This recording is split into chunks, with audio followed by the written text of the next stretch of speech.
引き続きトルコの旅レポートを見ていただきありがとうございます。この日は洞窟ホテルでの朝食を終えてからギョレメのエリアをはじめとするカッパドキアの観光地を見学するために出発しました。お部屋を出るときに階段の上の部屋の入り口にまで猫ちゃんが来ていてびっくりしました。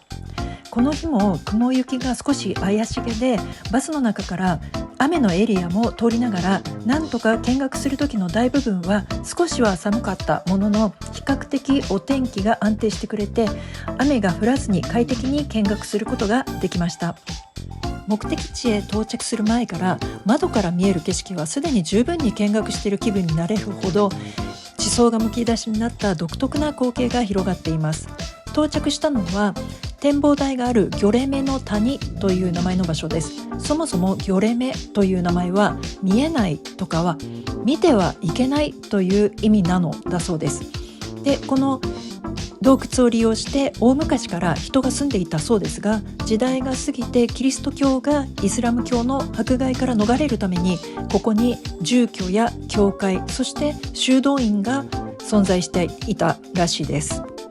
展望台へ向かう道沿いにお土産屋さんが何軒も連なり、途中ではラクダに乗って記念撮影ができるような場所もありました。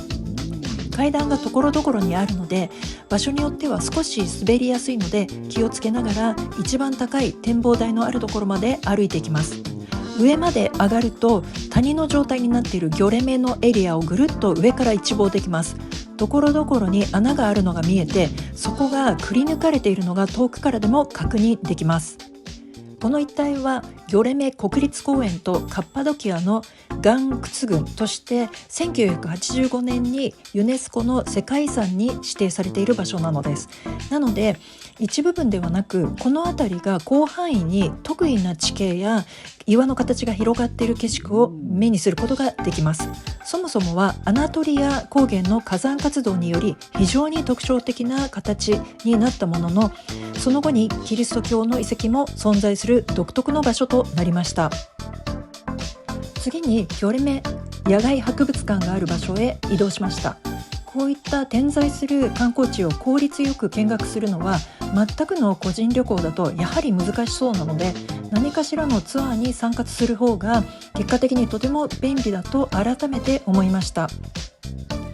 このギョレメ野外博物館のある一帯はイスラム教徒から逃れるためにキリスト教徒が岩を掘って洞窟を作り、その中に教会や修道院を作ったのです。それは9世紀から始まる歴史です。そして共同体を作って住むわけですが、このエリアには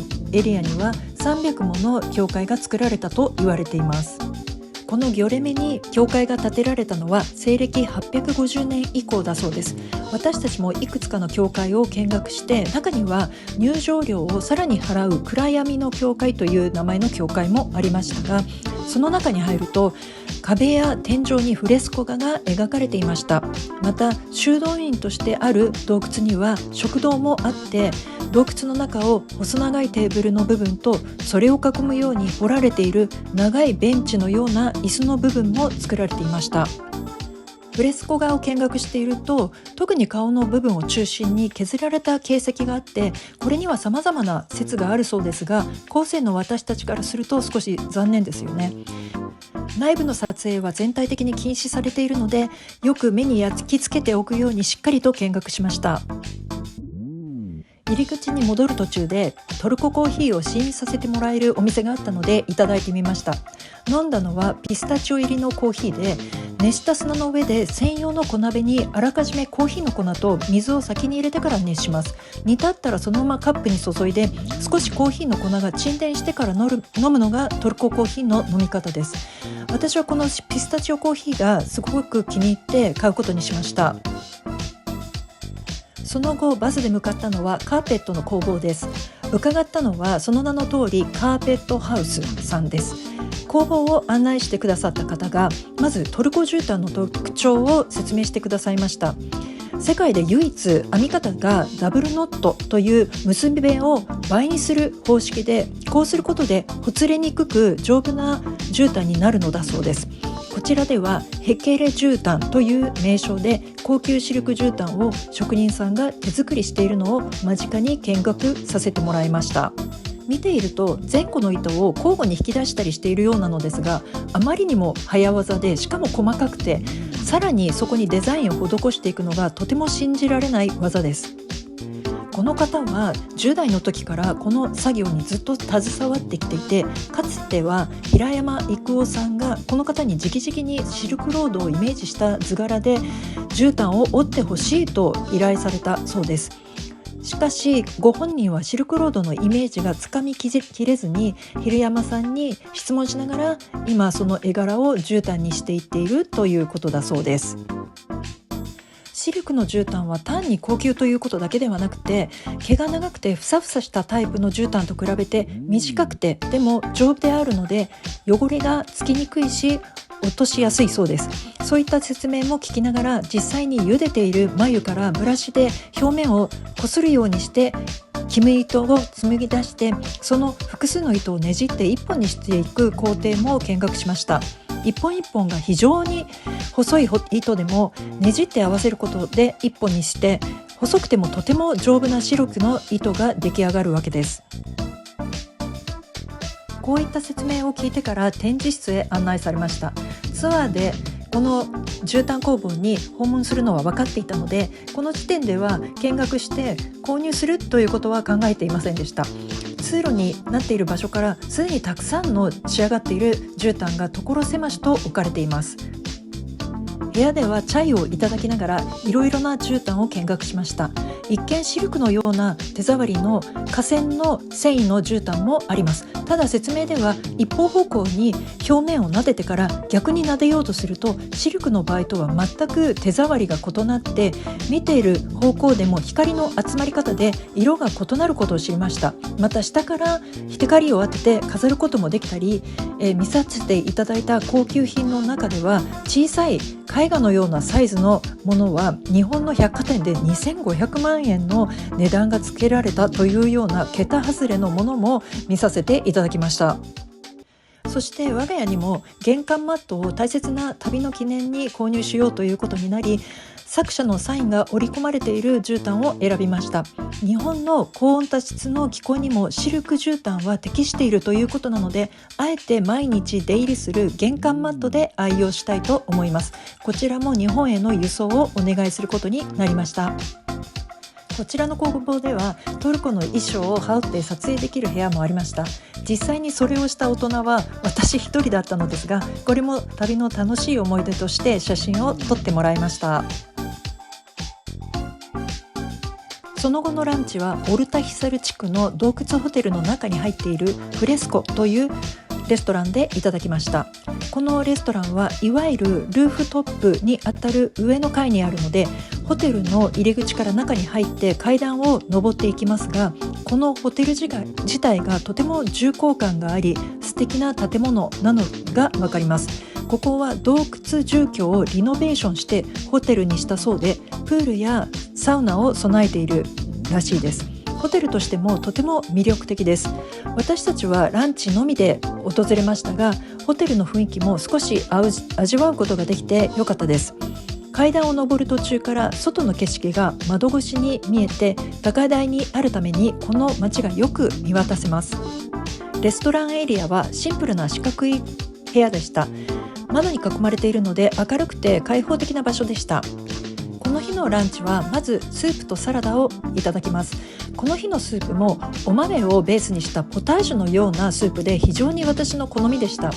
メインは名物料理のナスのひき肉詰めで、とても大きなナスでびっくりしました。日本でこのサイズのナスを見た記憶がありません。そしてアイランという名前のヨーグルトドリンクも飲みました。これはヨーグルトに水と少量のお塩を混ぜて作るもので、家でも気軽に作れそうです。食後のデザートはロクムというとても甘いお菓子とチャイでしたが、チャイはさっぱりしているものの、こちらのロクムは少し私には甘すぎる味でした。美味しいランチが終わった後でしばらく散策する自由時間があったので、隣接する広場の周辺を歩いてみました。そこからも巨大な洞窟の岩が目に入ります。広場周辺は意外と静かで、観光客が押し寄せているような雰囲気は全くありませんでした。というよりも、歩いている観光客が私たちだけなのかなと感じるほど人がとっても少なかったです。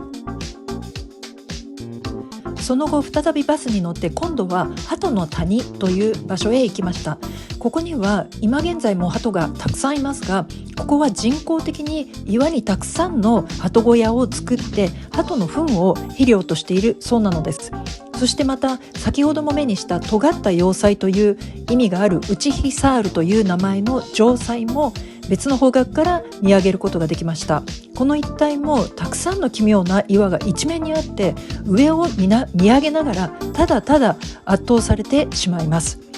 また歩いていると眺めの良い高台を見下ろすように大砲が設置されている場所にもたどり着き、ここはかつては大砲を撃って敵の襲来をかわしたのかなといろいろと想像してしまいます。次にバスから降りた場所はローズバレーと呼ばれる谷で、広大な谷の中には地面がうねるように岩が連なっています。ここは日没に訪ねると岩が夕日に照らされて文字通りバラ色に一面が染まるのだそうです。訪れた時には今にも雨が降り出しそうな天気でしたが、天気の良い夕暮れ時は本当に美しい光景だなと想像できます。街全体がこういった感じなので、途中下車して少し道を歩いてみてもあちこちに穴の開いた洞窟が目に入ってきます。その奇妙ともいえる岩が周りの住居や街並みと自然に溶け込んでいるのもこの街ならではの特徴と魅力に感じます。最後に訪れたのはさまざまな宝飾品も扱うトルコ石の専門店でした。そもそもトルコ石という名称はトルコからヨーロッパへ伝わったので、その名前になったようです。色は一般的には青い色のイメージがあるかもしれませんが、鉄分の含有量によっては緑に近い色になります。そしてアンティークターコイズを見せていただきましたが、これは現在ではその希少性もあって国外には輸出されていないそうです。中には私には論外の値段のものもありましたが、このピアスはデザインも合わせて気に入ったので、思い切ってやはり旅の思い出として買うことにしました。この日も洞窟ホテルに泊まりましたが、部屋に戻ってから実際につけてみると自分でも似合うと思ったので、良いお買い物が結果的にできたのではないかなと思います。この日のビュッフェの夕食はお昼ご飯がとてもボリュームがあってあまりお腹が空いていなかったので軽めにしておきましたが、結局ピスタチオのデザートは美味しくてしっかりと食べてしまいました。翌日は歴史の教科書でしか読んだことがなかったさまざまな遺跡を驚きの気持ちで見学しました。その内容をレポートしますので引き続きどうぞお楽しみに。